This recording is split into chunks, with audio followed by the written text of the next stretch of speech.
Hi, I'm Susan Taylor with Scripps Health in San Diego, California. Please subscribe to our Scripps Health YouTube channel. We've got great videos featuring the latest technology, our stellar doctors, and inspiring patient stories.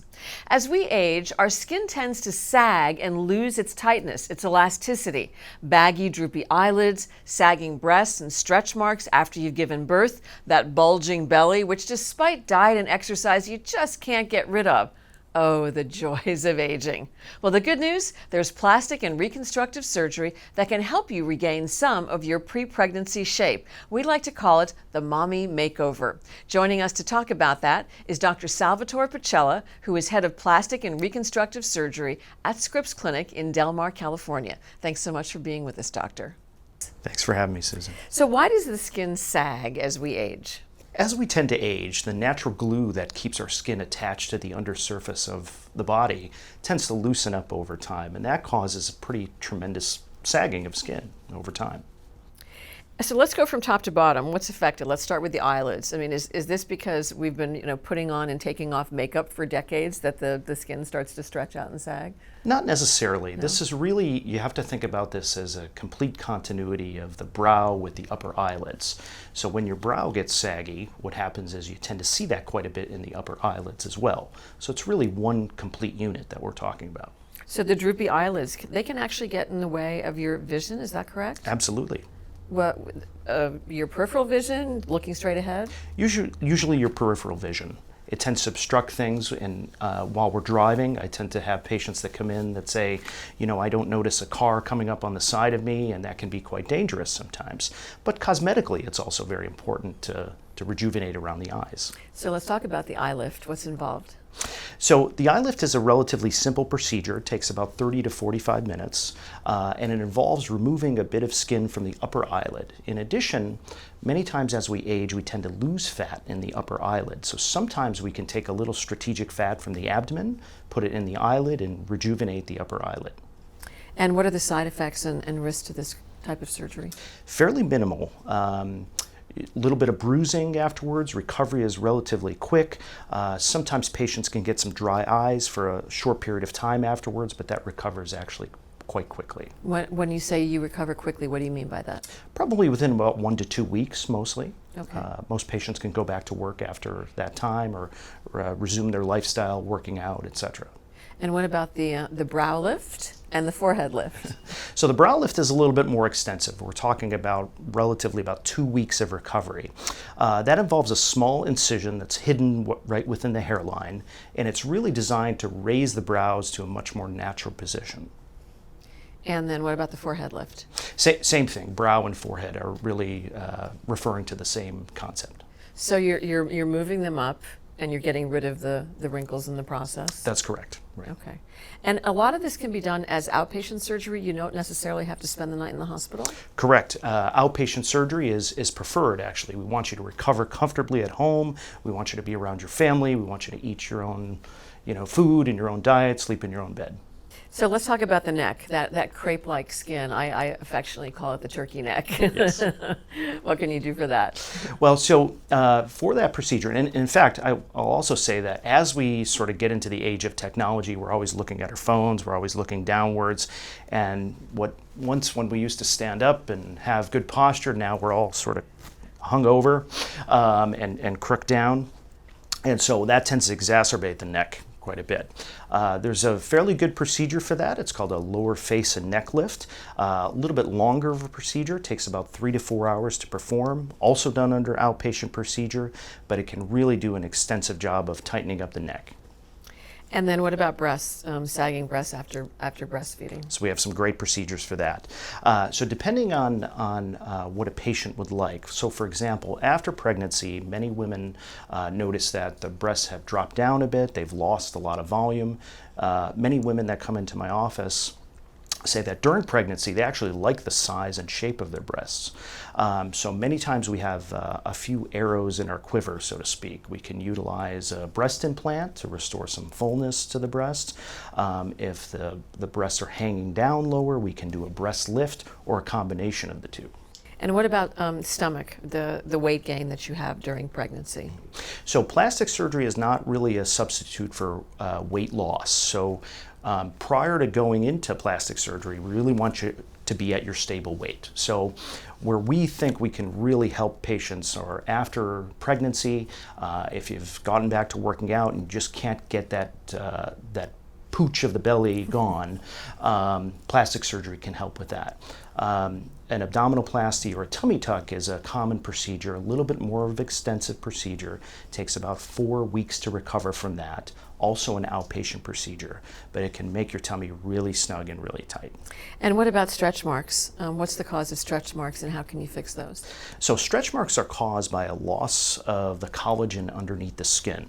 It's oftentimes caused by rapid weight loss or weight gain.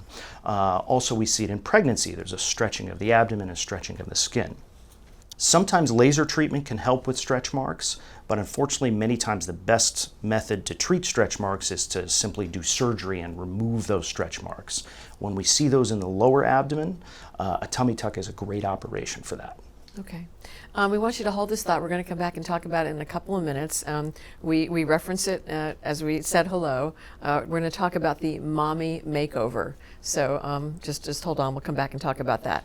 Talk a little bit more about body contouring. So that's body sculpting and surgical techniques. Explain what Sure. that is. So this is commonly a procedure we perform in patients who have lost a substantial amount of weight, 50 to 100 pounds, say. Wow. And oftentimes that can be coupled with some sagging skin of the arms, the chest, the thighs, etc.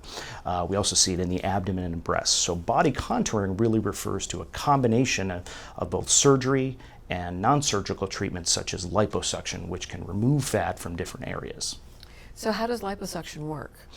So liposuction is a really minimally invasive technique. We make a small cut in the skin and utilize a cannula or a device to manually remove the fat. It can do a great job of contouring the skin. If your skin is stretched out, however, liposuction doesn't work all that well. The skin, if we have a good amount of elasticity in the skin, that tends to be the best for patients who require liposuction. And when you talk about the tummy tuck, explain it a little bit more. So a tummy tuck is an open surgical procedure. So you're asleep for this procedure. And what that involves is making an incision that goes from the hip to hip. We make it right within the underwear line or a bikini line, so to speak, so the incision is hidden. And we lift up all that skin from underneath the surface of the abdomen. Oftentimes this can be coupled with tightening up the muscles on the inside of the abdomen. Your belly button stays in exactly the same place, and then we sculpt and re-stretch the skin around it so that the skin can be nice and flat and nice and tight. And these procedures, I mean, some of them are, as you say, minimally invasive, but generally, how long do they take, and what's the downtime? And when can you get back to living at Sure. the speed of your life? It all depends on the type of procedure. Some of the facial procedures are an hour or two. Some of the body contouring procedures may be several hours. In general, most of the procedures we don't want to go over about 4 or 5 hours in the operating room. So the recovery varies.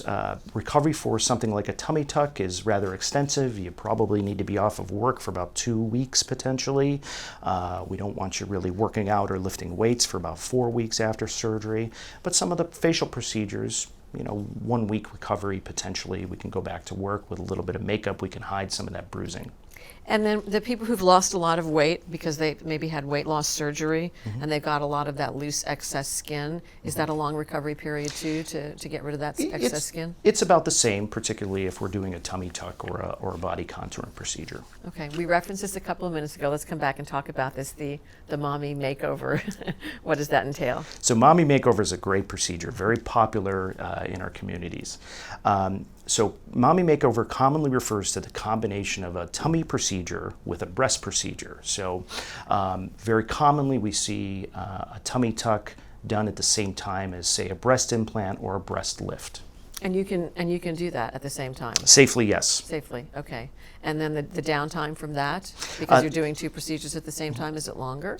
Actually, you get a little bit of synergy with recovery. So for example, if you're recovering for the tummy tuck, and that's about 3 to 4 weeks, a breast procedure recovery is about 2 weeks, you sort of get the benefit of recovering from both at the same time. At the same time. So it's a very popular procedure. So we talk about the mommy makeover. Does skin sag for men as well? I mean, is there a daddy do-over? There is. Commonly, we see men in their late 30s, early 40s, after their wives have children, they tend to gain just as much weight or lose the ability to fit into their pants. So that's commonly something we see, myself included. Common procedures in men, body contouring procedures such as liposuction. Men tend to wear their fat a little bit more around the abdomen and lower back area, so that's a very common procedure. Many men can develop a symptom called gynecomastia, where we sort of get some tissue around the chest area. Liposuction can be a very powerful and very common procedure for men in that regard. And what about the risks to plastic surgery? So any surgery has risks associated with it. We don't want to approach plastic surgery as just, say, going to the hairdresser. That's one of the beauties of being at Scripps. We are a large health system. We do all of our surgeries within a certified operating room. We have board-certified anesthesiologists with us at all times. But surgery is serious, and we want to make sure you're very healthy going into surgery. So we oftentimes recruit our medicine colleagues or your primary care doctor to make sure that you're healthy enough to go for surgery. And what about the side effects to these types of surgeries?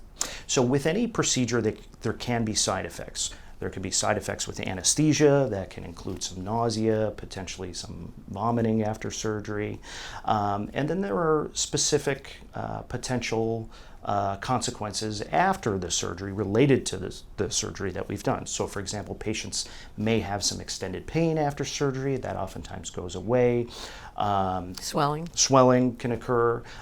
Sometimes, strategically we want to place the scars in a specific area. Sometimes the scars can be rather red or visible for a couple months after surgery. That oftentimes fades over time. But in general, very safe and very reliable procedures. Who is not a candidate for plastic surgery? Well, I would say that usually everyone is a candidate for plastic surgery if you're healthy enough. And so what I mean by that is if you have a bad heart or bad lungs, that's something we want to evaluate ahead of time with your cardiologist or your primary care physician.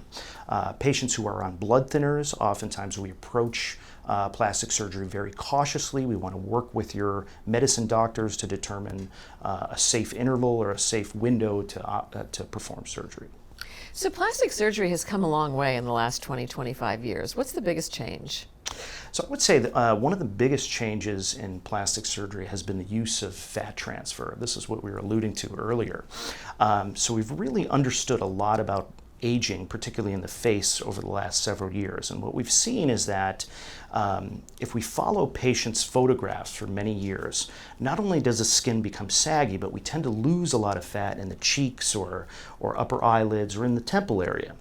And so we've had a lot of technology and a lot of science behind removing fat from different areas of the body, packaging it up, purifying it, and re-injecting it into different areas of the face. And that can really make a huge difference and make surgery look very, very natural. And it's also much more minimally invasive now than it was decades ago. That's correct. What questions should you be asking yourself before you decide to go down the path towards plastic surgery? So I think a critical thing to ask, for patients to ask themselves, number one is, what are we trying to get out of this? Are we trying to change our appearance, or are we trying to fix areas that are relatively stubborn? So I think really understanding what each patient wants out of surgery is very important. Second thing I think is exceptionally important is that if you seek plastic surgery, you want to do so from a board-certified plastic surgeon. Board-certified plastic surgeons have gone through all of the education, all of the training, and operate in accredited facilities that will be affiliated with a hospital. Patient safety is key. Any final thoughts, doctor? I think as we sort of go into the new millennium, I think we're going to see even more changes in plastic surgery. Minimally invasive surgery is becoming very popular, and we're just seeing new advances in technology. So it's a very exciting field to be in. Thanks so much, Dr. Pacella. If you want more information on the Mommy Makeover, on plastic and reconstructive surgery, please click on the link or go to scripps.org/videos. Want more critical information about your health? We take care of you from head to toe. Please subscribe to our Scripps Health YouTube channel or follow us on social media at Scripps Health. I'm Susan Taylor. Thanks so much for joining us. It's our mission at Scripps to help you heal, enhance, even save your life.